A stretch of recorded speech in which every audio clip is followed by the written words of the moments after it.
The convoy that never existed in June 3, 1943, 2,200 hours, 400 miles east of Newfoundland.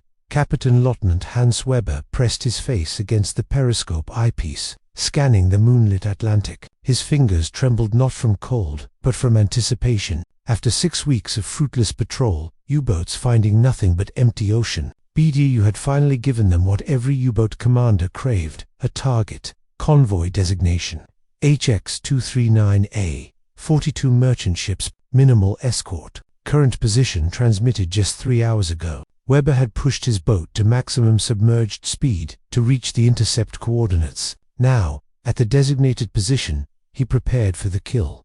Through the periscope, he saw them, dark shapes on the horizon, the unmistakable silhouettes of cargo vessels, the profile of at least one destroyer escort. His heartbeat quickened. This was what they'd been waiting for.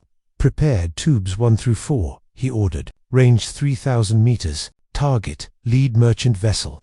What Captain Lieutenant Weber didn't know, what he couldn't know, was that he was looking at ghosts. The convoy didn't exist. The radio transmission from BDU, giving him the target coordinates, had been sent not by German Naval Command, but by British intelligence officers in London. The ships on the horizon weren't merchant vessels, but Royal Navy destroyers equipped with the latest submarine detection equipment, waiting specifically for him. In 90 seconds, U-559 would fire 4 torpedoes at phantom targets. In 12 minutes, depth charges would crush its hull at 600 feet. All 52 men aboard would die, never knowing they'd been hunting bait in the most elaborate intelligence deception of World War II.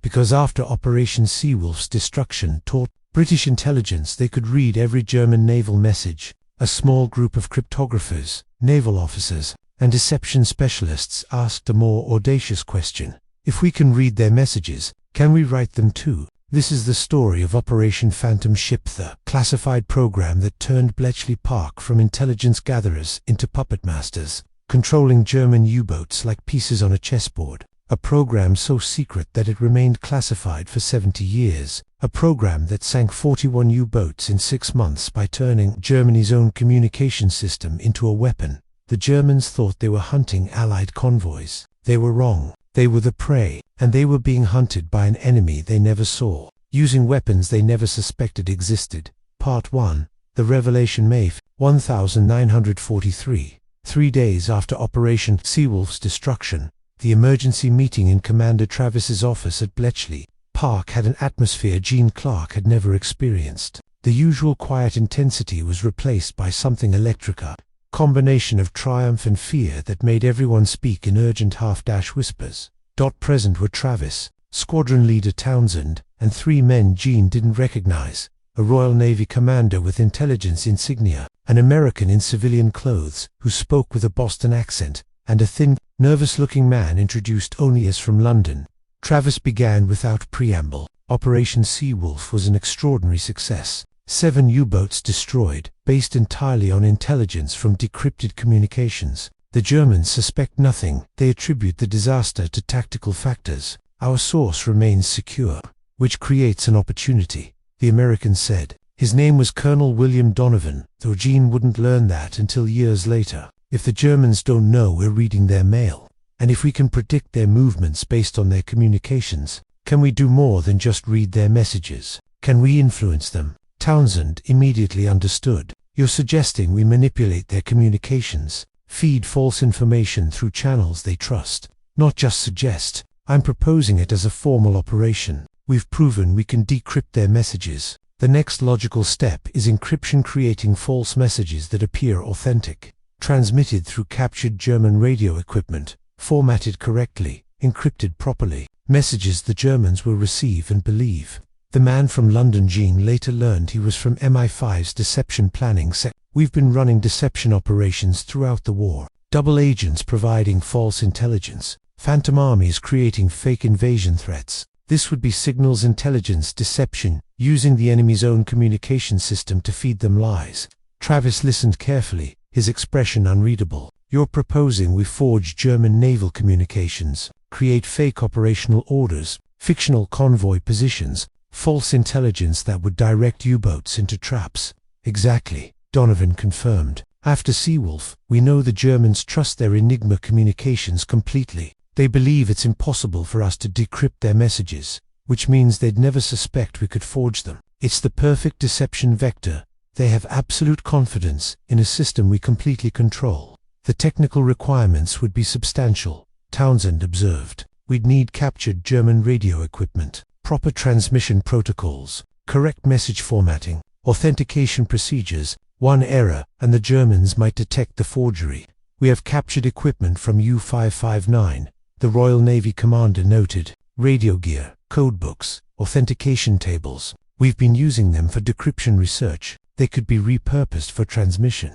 Jean had remained silent during this discussion, but now she spoke. There's a mathematical problem. Enigma encryption requires daily key settings, rotor positions, plugboard configurations, message settings. We decrypt German communications by determining which settings they're using. But to forge messages, we'd need to match those same settings perfectly. Any deviation would produce gibberish when they decrypt our forgeries. Which means, Travis said slowly, understanding the implication, that we'd need to decrypt their daily key settings before we could forge messages using those settings. Every day, we'd be in a race decrypted keys, then transmit forgeries before the keys change at midnight. Is that possible? Donovan asked. Jean considered. The bomb machines can usually decrypt daily key settings within a few hours of receiving the first messages of the day. If we prioritize the key-breaking runs, we could potentially have working keys by mid-morning. That would give us 12 to 14 hours to compose and transmit forgeries before the keys changed at midnight.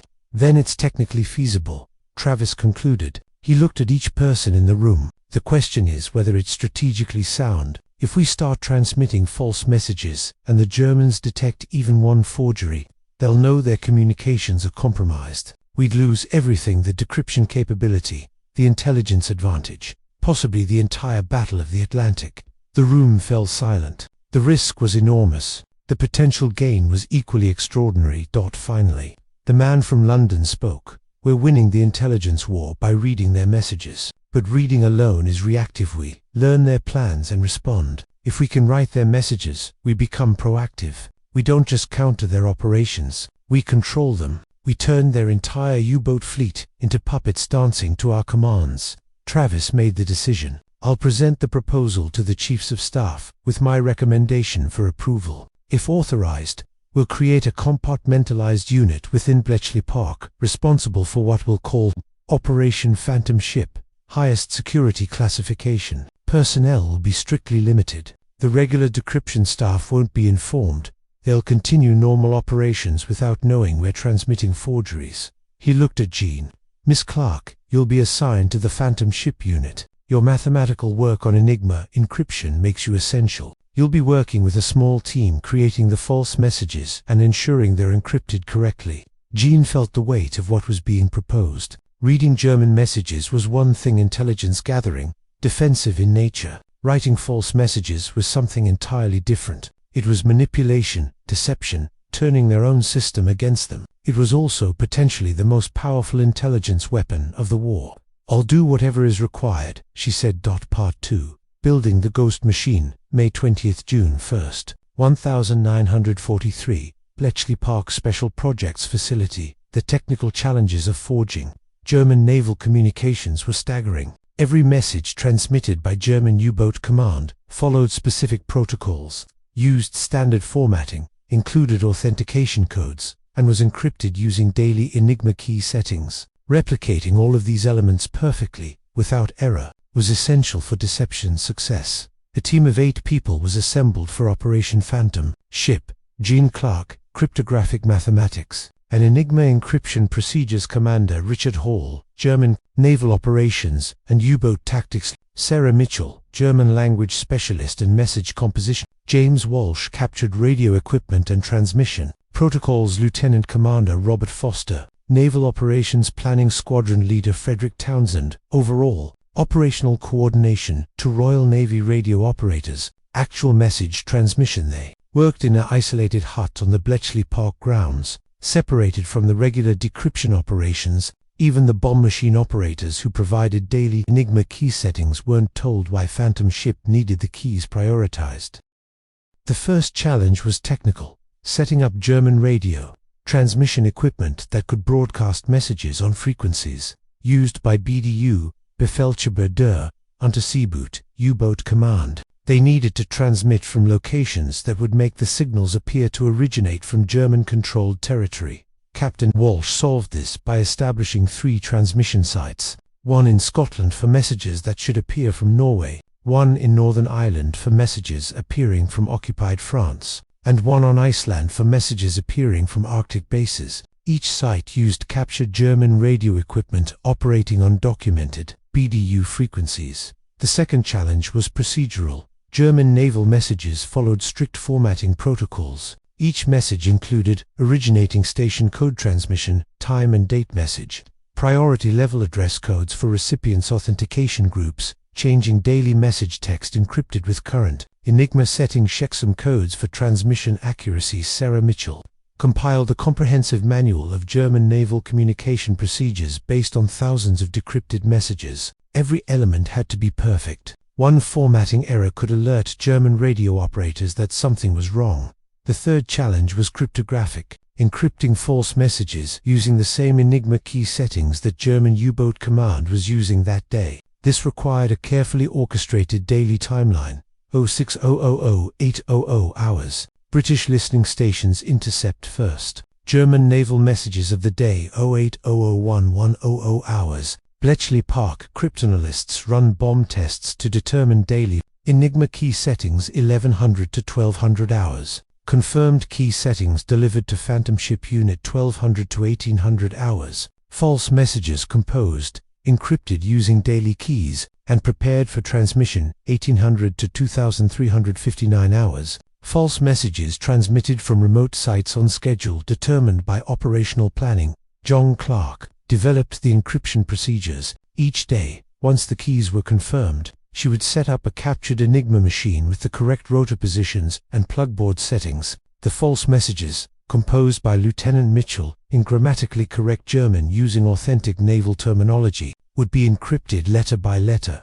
The encryption must be perfect. Jean emphasized during training, if we make even one error, one incorrect rotor position, one wrong plugboard connection, the message will decrypt as gibberish on the German end. They'll immediately know something is wrong. We get no second chances. The fourth challenge was content, creating false messages that would be believable, actionable, and lead German U-boats into predetermined traps without appearing suspicious. This required understanding German operational patterns, strategic thinking, and the psychology of submarine warfare.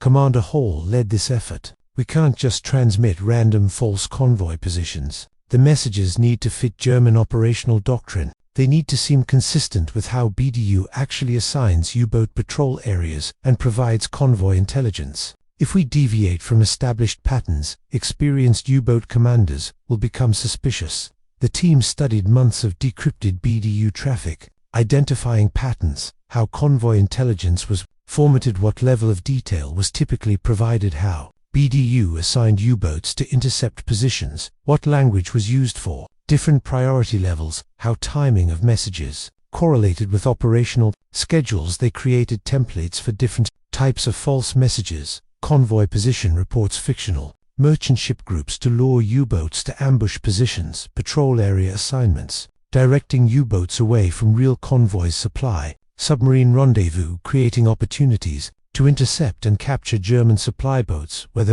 reports, subtle modifications that would affect German tactical decisions, operational orders, false directives that would disrupt German coordination. By June 1st, the Ghost machine was ready, equipment installed, procedures tested, personnel trained, operational plans prepared. They needed only authorization to begin actual transmission. Part 3. Authorization and Ethics. June 2nd, 1943. Chiefs of Staff meeting, War Cabinet Rooms, London. Commander Travis presented Operation Phantom Ship to Britain's military leadership. Present were representatives from the Admiralty, RAF Coastal Command, the intelligence services, and American liaison officers. Travis outlined the technical capability. We can transmit false messages that will be indistinguishable from authentic German naval communications. The Germans will receive them, decrypt them using their standard Enigma procedures, and accept them as legitimate orders from their own command. He explained the strategic potential. Instead of reactively responding to German U-boat operations, we could proactively control their movements, direct them away from our convoys, lead them into ambush positions, disrupt their coordination, create confusion in their operational planning. Then he addressed the risks. If the Germans detect even one forged message, they'll know their communications are compromised. They'll change Enigma procedures, possibly adopt entirely new encryption systems. We'd lose the intelligence advantage that's currently winning us the Battle of the Atlantic. Admiral Sir Percy Noble, Commander-in-Chief Western Approaches, asked the critical question: what's your assessment of detection risk? How confident are you that the forgeries will be undetectable? The technical aspects we can control, Travis replied. The encryption will be perfect, the formatting authentic, the transmission protocols correct. The risk is operational if we transmit false information that's too obviously wrong. Suspicious patterns might alert German intelligence. We'd need to be extremely careful about what false information we provide. Give me an example, Noble pressed. If we transmit a false convoy position, and a U-boat goes to that position and finds nothing, that's explainable. Convoys move. Intelligence can be inaccurate, timing can be wrong, but if we consistently provide false positions that are wrong in ways that suggest deliberate deception rather than simple intelligence errors, German analysts might begin questioning their communications security. Air Chief Marshal Sir William Sholto Douglas raised another concern. There's an ethical dimension. When we decrypt German messages and use that intelligence to attack their submarines, we're engaging in legitimate intelligence warfare. But when we forge messages that send German sailors to their deaths based on false information from their own command, that feels qualitatively different. It's not just intelligence gathering, it's manipulation and deception at a level that raises questions about the boundaries of acceptable warfare. The room fell silent. Several officers nodded in agreement. The distinction Douglas had identified was relosing intercepted intelligence versus forging communications occupied different ethical territory. Colonel Donovan, the American representative, responded with respect. Sir, I disagree. The Germans are attempting to starve Britain into submission by sinking our merchant ships and killing our sailors. They're doing so using every tactical and technological advantage available to them. We've developed an intelligence capability that gives us an advantage. Using that advantage to its fullest extent is not only ethically acceptable, it's morally required. Every U-boat we sink with deception is a U-boat that can't sink our ships and kill our men. The Colonel makes a valid point, Noble agreed. But I think Air Chief Marshal Douglas's concern deserves consideration. We should establish clear guidelines for phantom ship operations. What types of deception are authorized? What level of approval is required? What safeguards exist to prevent abuse? Travis had anticipated this discussion. I proposed the following operational constraints. First, phantom ship messages will be limited to tactical military deception, false convoy positions, misleading patrol assignments, fictional operational orders. We will not use the capability for strategic deception that might affect non-military targets or civilian populations. Second, every phantom ship transmission will require approval from this oversight committee. The operational team can develop proposals, but actual transmission authorization must come from command level. Third, we maintain strict accounting of all forgeries transmitted. Every false message will be logged, with assessment of whether it was believed by the Germans and what operational results occurred. Fourth, we continuously monitor German communications for any indication they suspect compromise. If we detect any evidence that they're questioning their communications security, we immediately cease phantom ship operations. After 90 minutes of discussion, the Chiefs of Staff authorized Operation Phantom Ship with the constraints Travis had proposed. The authorization came with a stern warning from Noble. This capability could win us the Battle of the Atlantic. It could also lose it if we're not extremely careful. Proceed with maximum caution. The strategic stakes are enormous. Part 4. The First Ghost. Transmission June 3, 1943. 14:30 hours. Operation Phantom Ship Facility. Bletchley Park. The daily Enigma key settings had been confirmed at 11:15 hours. Jean Clark had spent the past 3 hours preparing the encryption, setting up the captured Enigma machine with correct rotor positions to V3 in positions 1, 2, 3, plugboard connections, and ring settings 1409, 24, Lieutenant Sarah Mitchell had composed the false message in German. BDUN Ali Boot Nord Geleitseg HX239A, position 46 to 23 Nord 4217. West course 075, Geschwind Digit 8 Knoten, Schwach Sicherung, Ho Priorit End. Translation: U-boat command to all boats, North Atlantic. Convoy HX239A, position 46 to 23 North, 4217 West course 075, speed 8 knots, weak escort, high priority End. The position was carefully chosen. It was in an area where convoys plausibly transited. It wasn't so obviously perfect that it would seem suspicious, and it was a location where Royal Navy anti-submarine forces had been positioned in anticipation. The convoy didn't exist. HX239A was a designation that fit authentic convoy numbering patterns but corresponded to no actual merchant ship group. The weak escort detail was beta boat commander's preferred targets with minimal protection. Commander Hall had verified the message followed German operational patterns. This is exactly how BDU provides convoy intelligence to boats on patrol. The level of detail, the formatting, the priority designation. Any U-boat commander receiving this would believe it's legitimate. Jean encrypted the message letter by letter on the Enigma machine, carefully recording each encrypted character. BEUA. An all-boat NORDA ... Double quotes became FKQP ZMWQTG TXFUM LPQ ... She worked slowly, double-checking each letter. One encryption error would ruin everything. After 40 minutes, the encrypted message was complete. She encrypted it twice more independently, comparing the results to ensure no errors. At 16:20 hours, the encrypted message was transmitted from the Scotland facility using captured German radio equipment. The broadcast went out on the frequency used by BDU for operational traffic. The transmission lasted 18 seconds. Then they waited. Would any U-boats receive the message? Would they believe it? Would they alter their patrol patterns to intercept the fictional convoy? Part 5. The first kill. In 3rd, 1943, 1732, 2330 hours. British listening stations monitored German U-boat radio traffic throughout the evening. At 18:47 hours, an intercept was received, a transmission from U-559 to BDU. Habi Melding, M. Sets course off Angojabin position. Erwart, contact 2200 Stunden. Translation: have received message, setting course for indicated position. Anticipate contact, 2200 hours. The message was intercepted, sent to Bletchley Park, decrypted using the daily Enigma keys, and delivered to the Phantom Ship facility within 40 minutes. Townsend read it with satisfaction. U-559 took the bait. She's heading for the fictional convoy position. Do we have assets in position? Commander Hall asked. 2 destroyers and a corvette. They've been on station since 1600 hours waiting to see if any boats respond to our transmission. At 2147 hours, another intercept, this one from U-559 to BDU. Contact. Visual Beskstigung, Geleitsog. Position 46 to 19 Nord, 42 to 23 West. Beireit Angriff, Vor. Translation: contact. Visual confirmation, convoy position 46 to 19 North, 42 to 23 West. Preparing attack.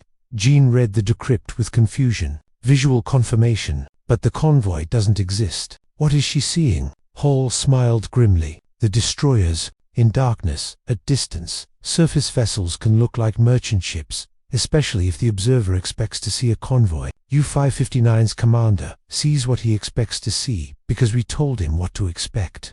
What happened next was recorded in Royal Navy after-action reports. At 2208 hours, HMS Wanderer detected a submarine contact at 2,800 yards using sonar. The destroyer altered course and increased speed, moving to attack position. The submarine, apparently aware of detection, dove to depth and attempted evasive maneuvers. Wanderer dropped a pattern of 10 depth charges set for 350 feet, then continued tracking. At 2231 hours, the submarine attempted to surface, possibly damaged by the depth charge pattern. HMS Bulldog, the second destroyer, illuminated the surfacing submarine with searchlights and engaged with deck guns. U-559 attempted crash dive but was evidently unable to submerge. Bulldog continued fire, scoring multiple hits on the conning tower. At 2,247 hours, U-559's crew began abandoning ship. At 2,252 hours,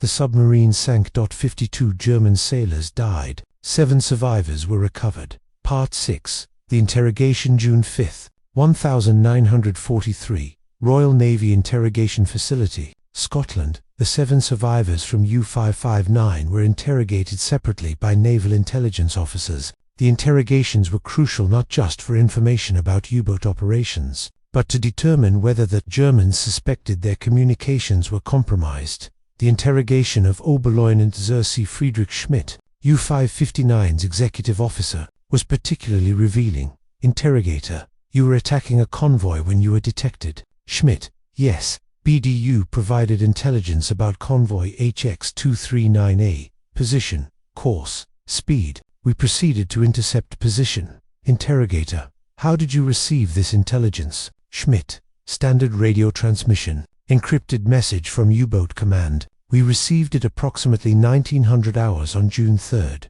Interrogator: did anything about the message seem unusual? Schmidt: no, it was routine convoy intelligence. BDU transmits such information regularly to boats on patrol. Interrogator: when you reached the position, what did you observe? Schmidt: we sighted multiple large vessels at approximately the indicated position. The captain identified them as merchant ships with minimal escort. We prepared to attack. Interrogator: the vessels you sighted were Royal Navy destroyers, not merchant ships. Schmidt: long pause. The captain was certain they were merchants. The silhouettes, the formation pattern. Interrogator: in darkness, at distance. He saw what he expected to see. Schmidt: quietly, yes, I suppose so. Interrogator: Oberleutnant Schmidt, I'm going to ask you a very important question. Do you have any reason to believe that German naval communications might be compromised? Any reason to suspect that British forces can read your encrypted messages? Schmidt: surprised, no, absolutely not. Enigma encryption is mathematically unbreakable. Our communications specialists have explained this repeatedly. The British cannot decrypt our messages. The attack, it was unfortunate. We were detected by sonar when we approached what we thought was the convoy. Bad luck, not compromised communications. Interrogator: thank you. OBERLEUTNANT. The interrogation reports were forwarded to Bletchley Park. Townsend read them with satisfaction. Schmidt didn't suspect communications compromise. He attributed the incident to misidentification and bad luck. The deception worked perfectly. But Jean Clark had a different reaction when she read the transcript. Schmidt's words, the captain was certain they were merchants, haunted her. Captain Lieutenant Hans Weber had been certain because Jean's encrypted message had told him there would be merchants at that position. His certainty, his confidence in his own command's intelligence, had led him and 45 of his crew to their deaths. It was necessary. It was justified. It would save Allied lives. But necessity and justification didn't eliminate the weight of knowing that her mathematical work, her careful encryption, had directly caused those deaths through deception rather than combat. Part 7. Escalation. June 6, 1943. The success of the first Phantom ship transmission led to rapid escalation. Over the following 3 weeks, the operation transmitted 23 false messages to German U-boats, 12 false convoy positions, resulting in 8 EU boat interceptions, and 4 false patrol area assignments directing U-boats away from actual convoy routes, 3 false supply submarine rendezvous coordinates, leading to capture of 1 supply U-boat with intact cryptographic materials, 4 false operational priority orders, creating confusion in German tactical coordination. Each transmission followed the same careful procedure: wait for daily Enigma keys to be broken, compose false message in authentic German naval language, encrypt perfectly using the keys, transmit from appropriate location on correct frequencies, monitor German responses to confirm that deception was believed. The impact on the Battle of the Atlantic was dramatic. U-boat effectiveness plummeted. Not only were boats being sunk at increased rates, but those that survived were increasingly frustrated, proceeding to convoy positions and finding nothing, receiving contradictory orders, operating in areas where Allied convoys weren't present. German U-boat morale, already declining after Operation Seewolf's destruction, deteriorated further. crews began questioning the quality of intelligence from B. Some commanders expressed private doubts about whether headquarters truly understood Atlantic conditions, but crucially, they never suspected their communications were compromised. The German faith in Enigma's security remained absolute. On June 18, the Phantom Ship Unit transmitted what would become their most significant forgery, BDUN U-202, U-221, U-225. Operative Befehl Gruppenwolf. Rendezvous Position Growolf, 1400 Stunden, 22 Juni. Formation, Angriff, Geleitsag, SC-134. End. Translation, U-Boat Command to U-202, U-221, U-225. Operational Order Group Wolf. Rendezvous Position Grey Wolf, 1400 hours, the 22nd of June. Formation Attack Convoy, SC-134. End.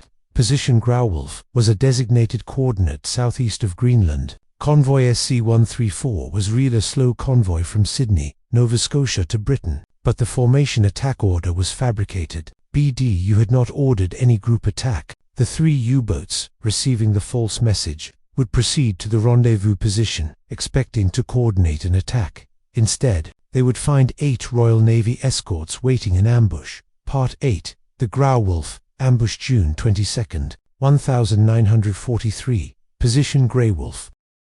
The 3 U-boats arrived at the rendezvous position within 30 minutes of each other. Just as the false message had directed, U-202 surfaced first at 1347 hours, scanning for the other boats. U-221 surfaced at 1402 hours, 800 meters to the north. U-225 surfaced at 1415 hours. They had no reason for concern. They were following orders from BD. They were at a designated rendezvous position. They expected to coordinate with other boats for a group attack on a valuable convoy. What they didn't know was that HMS Starling, leading a support group of 8 anti-submarine vessels, had been positioned at Growolf since 1100 hours, specifically to intercept them. That at 1418 hours, Starling's radar detected the 3 surfaced submarines. Captain Frederick Walker, commanding the support group, had been briefed that U-boats might appear at this position, but hadn't been told why. He assumed it was routine intelligence from reconnaissance or signals. Direction-finding. Walker divided his force. 4 vessels would engage from the north, from the south, preventing the U-boats from diving and escaping. At 1422 hours, he gave the order to attack. The 3 U-boats spotted the approaching destroyers simultaneously. Emergency dive klaxons sounded. Crews rushed to action stations. Hatches slammed shut, but 8 warships converging from 2 directions left little room for escape. U-202 dove successfully but was immediately engaged by sonar tracking and depth charge attacks. U-221 was caught partially surfaced. Her dive was too slow, and she was illuminated by searchlights and engaged by gunfire. U-225's dive was successful, and she went deep, attempting evasive maneuvers. The battle lasted 3 hours. Walker's group used coordinated tactics on vessels, maintaining sonar contact, while others maneuvered for depth charge attacks. The U-boats had no chance to coordinate, no opportunity to use their torpedoes, no way to surface and fight. At 1647 hours, U-221 surfaced involuntarily, apparently damaged by depth charges, and was finished by gunfire. Her crew abandoned ship. 37 men died. 15 survived. At 1712 hours, U-202 blew ballast tanks in desperation, attempting to escape on the surface at maximum speed. She was caught by converging destroyers and sunk by combined gunfire and depth charges. All 43 crew died. U-225 remained submerged, attempting to evade detection. Walker's group maintained persistent sonar contact, executing depth charge patterns designed to force the submarine deeper until hull crush depth was reached. At 1734 hours, sonar operators heard the distinctive sound of hull collapse, compression, and implosion as the submarine's pressure hull failed at excessive depth. All 51 crew died. Total German casualties, 131 dead, 15 survivors. Part 9. The psychological impact, June 23-30, 1943. The interrogation of survivors from U-221 provided Bletchley Park with valuable intelligence about German perceptions of the battle. Kapitän Lieutenant Ernst Bauer, U-221's commander told interrogators, "We received operational orders from BDU to rendezvous at position Growolf for coordinated attack on Convoy SC-134. We proceeded as ordered. The other boats arrived as scheduled. Everything seemed normal. Then suddenly, multiple destroyers appeared from 2 directions. It was as if they knew exactly when and where we would be." When asked if he suspected communications compromise, Bauer was adamant. "No, Enigma cannot be broken. The British do not have the mathematical capability. Perhaps they detected our radio transmissions during the rendezvous. Perhaps their reconnaissance aircraft spotted us, but they cannot read our encrypted communications." The interrogation reports revealed something else: the psychological toll the ambush had taken on the survivor. Bauer, an experienced U-boat commander with 2 years of Atlantic operations, seemed genuinely shaken. "For 4 years, we've operated on the principle that the Atlantic is vast, that we can hide in its expanse, that our operations are coordinated securely through encrypted communications, but lately, boats go to convoy positions and find nothing, or find destroyers waiting. Rendezvous points that should be secret become ambush locations. It's as if the British can predict our movements, not through technology or reconnaissance, but through, I don't know. It's disorienting." That disorientation, that psychological uncertainty, was perhaps Phantom Ship's most valuable effect. German U-boat crews were beginning to lose confidence, not in their equipment or tactics, but in their operational intelligence. They didn't suspect communications compromise, but they increasingly doubted whether BDU truly understood Atlantic conditions or could provide reliable intelligence. By late June 1943, German U-boat effectiveness had collapsed. Not only were losses mounting, but successful attacks on Allied convoys had dropped precipitously. U-boats were operating in wrong areas, proceeding to positions where convoys weren't present, receiving contradictory orders, encountering unexpected opposition. Admiral Karl Dönitz, commanding German U-boat operations, ordered a comprehensive review of Atlantic operations. His staff produced a classified assessment on June 28, 1943. Captured after the war and declassified in the 1970s, U-boat losses in June 1943 have reached unsustainable levels. Operational effectiveness has declined dramatically. Analysis suggests multiple factors. Allied air coverage has expanded beyond previous estimates. Technology appears more advanced than intelligence. Indicated lit convoy routing suggests either improved analysis of our operations or possible compromise of some intelligence sources. Coordination between Allied air and naval forces has improved significantly. Temporary withdrawal of U-boats from North Atlantic pending tactical reassessment and technological upgrades. That recommendation. U-boats from the North Atlantic represented the effective defeat of Germany's submarine campaign. The Battle of the Atlantic, which had threatened Britain's survival, was won. And the German command never knew they had been defeated, not by superior technology or tactics, but by cryptographers who had turned their own communication system into a weapon. Part 10. The Moral July 2nd, 1943. Bletchley Park. Gene Clark requested a meeting with squadron leader Townsend. They met in his small office, windows open to the summer air, the sound of bomb machines clicking in distant huts. "I need to discuss Phantom Ship," Gene began. "Specifically, the ethical dimensions." Townsend had been expecting this conversation. Gene was brilliant, conscientious, and deeply thoughtful about the implications of her work. "Go on," he said gently. "When I decrypt German messages, I'm gathering intelligence about enemy operations. It's defensiveware, learning what they're planning so we can protect our convoys and our sailors. But with Phantom Ship, we're actively deceiving them. We're sending men to their deaths based on lies transmitted through their own command structure. It feels ...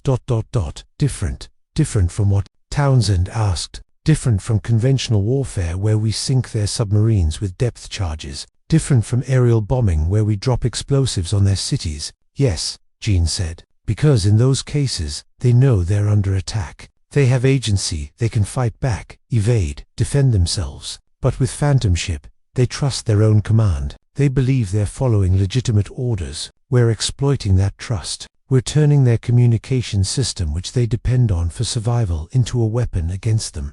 Townsend was quiet for a moment. "Let me tell you something I learned in the last war. War is fundamentally about deception. Every military operation involves misleading the enemy about your intentions, your capabilities, your positions. We use camouflage to hide our forces. We conduct feints to draw enemy attention. We spread false intelligence to confuse their planning. Deception is not a deviation from legitimate warfare, it's central to it. But there are boundaries, Jean insisted. Rules about what's acceptable even in war. Geneva Conventions, prohibitions against certain weapons. We recognize that some methods are too cruel, too indiscriminate, too horrific to employ even against enemies. And you're asking whether Phantom Ship crosses those boundaries. I'm asking whether we've thought carefully about those boundaries, whether we have clear principles governing what deceptions we'll employ and what we won't. Townsend pulled a file from his desk drawer. The chiefs of staff imposed strict operational constraints when they authorized Phantom Ship. We're limited to tactical military deception. We can't use the capability to affect civilian populations. We can't create deceptions that would violate laws of war. Every transmission requires high-level approval, and we continuously monitor for any indication the Germans suspect compromise, which would immediately terminate operations. Those are procedural safeguards, Jean observed. I'm asking about the moral foundation. Is it acceptable to send enemy sailors to their deaths through deception, not as combat casualties in honest battle, but as victims of lies transmitted through channels they trust? Absolutely. Jean, every month Phantom Ship operates, we save Allied lives. Merchant sailors who won't be torpedoed, convoy escorts who won't be attacked, civilian populations who won't starve because their supply ships reached port safely. The German U-boat campaign is designed to kill our sailors and starve our population. Using intelligence deception to defeat that campaign is not just morally acceptable, it's morally required. I understand that argument, Jean said. But understanding it intellectually and accepting it emotionally are different things. When I read the interrogation transcript from U-559's executive officer, when he described how certain the captain was that they were attacking a convoy, I created that certainty. My encryption work made him certain, and his certainty killed him. Townsend leaned forward. Jean, war forces us to make impossible choices. We can be paralyzed by moral uncertainty, or we can make the hard decisions that save lives and win the war. You're doing work of extraordinary importance, work that will help end this war sooner and save countless lives. The fact that you feel the moral weight of that work, that you think carefully about the ethical implications, actually reassures me that we're doing it responsibly. Jean was quiet for a long moment. Finally, she said, I'll continue the work, because you're right, the alternative is worse. But I won't pretend it's simple or easy. And I won't forget that every encrypted message I send represents real people who will die because of what I've written. I would never ask you to forget that, Townsend said gently. Maintaining that moral awareness is what keeps us human, even in the midst of war. Part 11. The German Blind Spot, September 1943. BDU Headquarters, Berlin. While Bletchley Park continued Operation Phantom Ship with devastating effectiveness, German naval intelligence struggled to understand why U-boat operations were failing so catastrophic. Admiral Karl Dönitz convened his senior staff on July 15, 1943, to analyze the crisis. Present were intelligence officers, tactical planners, communications specialists, and operational commanders. The meeting transcript captured after the war reveals how completely they misunderstood the situation. Dönitz, gentlemen, U-boat losses in June were 41 boats, the highest monthly losses of the entire war. Operational effectiveness has collapsed. We're losing boats faster than we can build them, and the boats that survive are accomplishing little. We need answers. Why is this happening? Captain Zur, C. Eberhard Gott, Chief of Operations. The Allies have achieved technological superiority in several critical areas. Their radar can detect surfaced submarines at ranges exceeding our previous estimates. Their direction-finding equipment can locate U-boats from radio transmissions more accurately than we believed possible, and their air coverage extends further into the Atlantic than our intelligence indicated. Corvette encaping Odelbert Schnee, tactical planning. I would add operational factors. Allied convoy routing has become remarkably effective at avoiding our patrol lines. Their escort tactics have improved substantially, and the coordination between their air and naval forces has reached a level of efficiency we didn't anticipate. Fregatenketing, Ludwigst, communications security. I've reviewed our Enigma procedures extensively. There is no possibility of compromise. The mathematical security of the encryption system is absolute. Even if the British captured an Enigma machine, which we know they have, from several vessels, they cannot decrypt our messages without knowing the daily key settings. And the daily keys are determined by settings tables that are securely distributed and changed regularly. Dunits. Then how do we explain the pattern of recent losses? The ambush at position Growolf, where 3 boats proceeding to a rendezvous were attacked by a force that seemed positioned specifically to intercept them. The repeated instances of boats going to convoy positions and finding either nothing or destroyer groups waiting. It suggests the British have intelligence about our operations. Stummel Admiral. With respect, I understand why these patterns seem suspicious, but the explanation is more likely improved Allied reconnaissance and analysis, combined with unfortunate coincidences. The British have significantly expanded their air patrol coverage. They've improved their convoy routing based on statistical analysis of where we've operated historically, and some of what appears as suspicious patterns is simply confirmation bias. We remember the times we were intercepted but forget the successful operations. Done it. You're certain there's no possibility of communications compromise? Stummel. Absolutely certain, Admiral. I've consulted with our cryptographic experts at OKW. They confirm that Enigma is mathematically unbreakable. The British would need to test 159 quintillion possible combinations to break even a single day's encryption. With 1940s computational technology, that would require thousands of years. What the Germans didn't know, couldn't conceive, is that British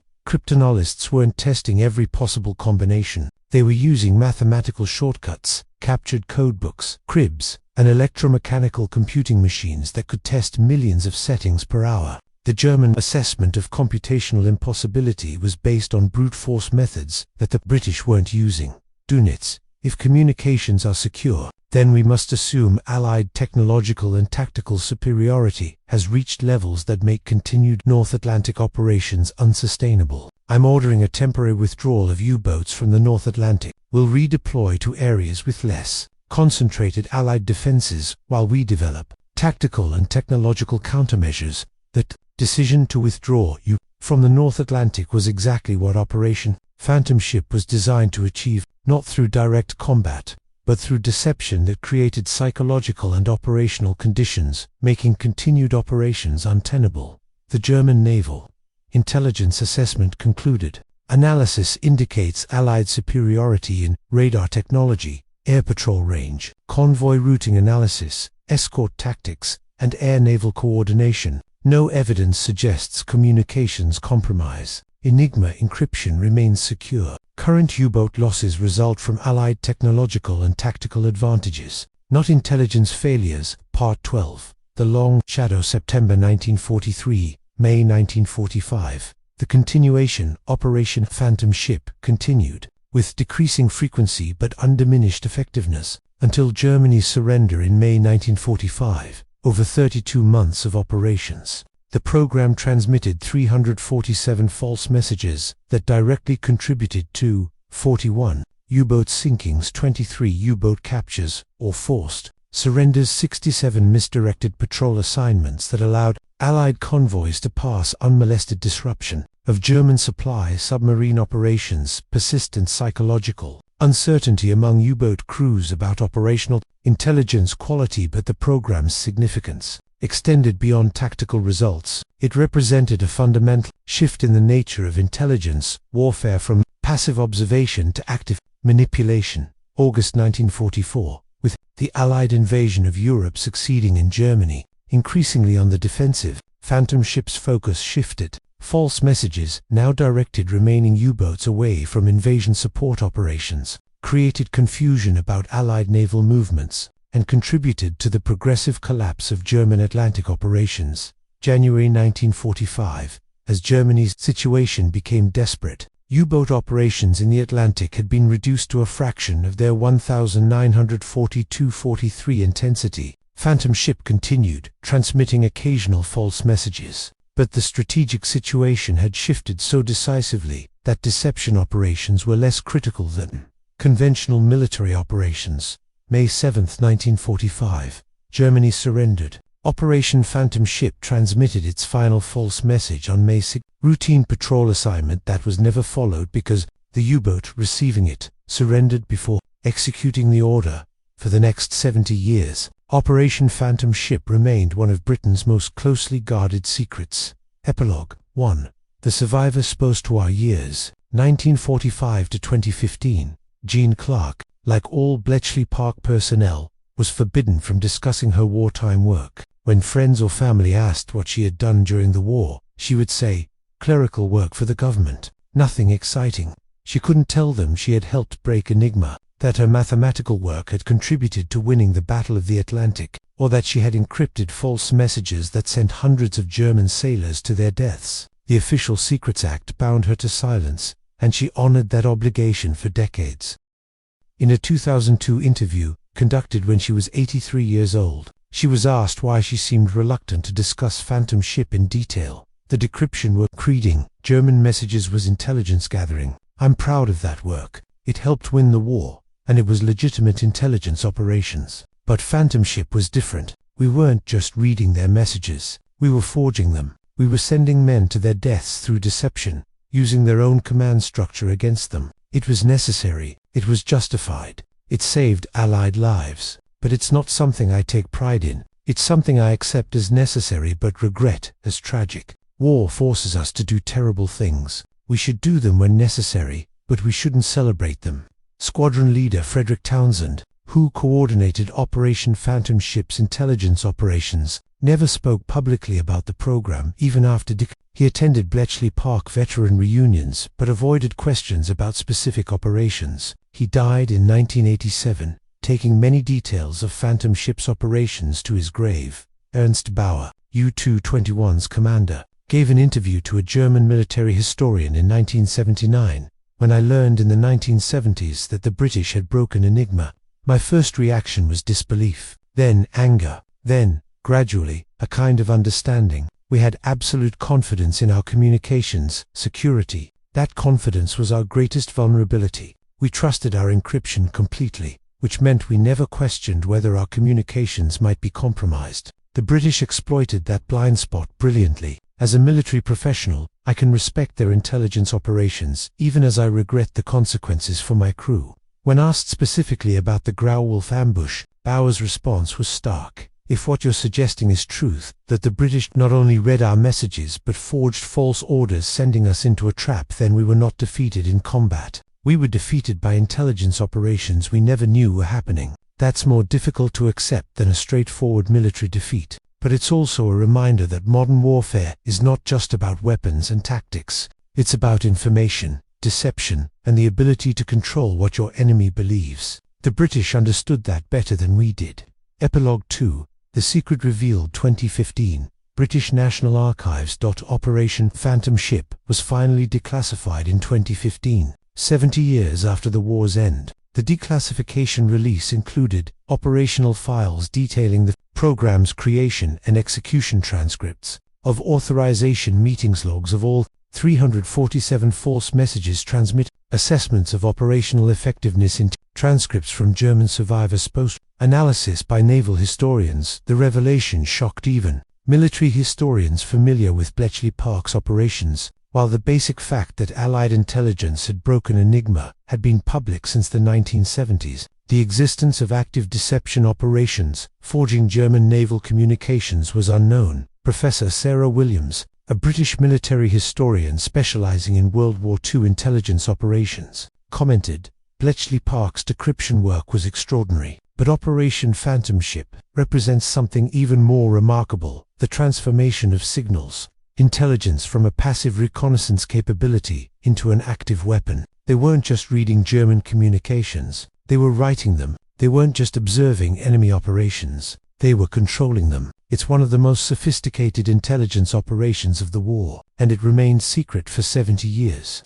The ethical dimensions of Phantom Ship sparked immediate debate among historians, ethicists, and military professionals. Supporters argued the operation saved Allied lives by disrupting German U-boat effectiveness. Deception is a legitimate and necessary component of warfare. Germany's U-boat campaign was designed to starve Britain into submission, justifying any effective countermeasures The alternative, allowing U-boats to operate with impunity, would have cost many more lives, critics argued. Forging enemy communications crosses ethical boundaries. Even in warfare, the operation exploited German sailors' trust in their own command structure. Some deceptions sent men into obvious death traps, which feels morally distinct from combat casualties there. Long-term secrecy suggests even British authorities recognized the operation's ethical ambiguity. James Kellerman, professor of military ethics at King's College London, offered a nuanced assessment. Operation Phantom Ship exists in ethical grey territory.